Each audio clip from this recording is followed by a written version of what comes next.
সামাজিক সুরক্ষা থেকে পরিবেশের ভারসাম্য, শিক্ষা থেকে স্বাস্থ্য খাতের মানোন্নয়ন, ওয়াদা পূরণের জোর কর্মতৎপরতায় সরকার সংকট মোকাবিলায় সমন্বিত উদ্যোগের তাগিদ।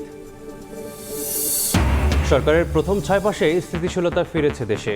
মব সহিংসতা কমলেও আইন শৃঙ্খলা পরিস্থিতি নিয়ে জনমনে প্রশ্ন। সুশাসন প্রতিষ্ঠা ও দুর্নীতি প্রতিরোধে এখনও বাকি অনেকটা পথ। অভ্যুত্থানের চেতনা বাস্তবায়নে সরকারের উদাসীনতার অভিযোগ বিরোধীদের। সংসদের চেয়ে রাজপথে বেশি সরব জামায়াত। সাংবিধানিক ইস্যুতে দুর্বলতা দেখছেন বিশ্লেষকরা। অর্থনীতি পুনর্গঠনে জোর দিয়ে এগুচ্ছে সরকার। 2034 সালের মধ্যে $1 ট্রিলিয়ন উন্নীত করার লক্ষ্য।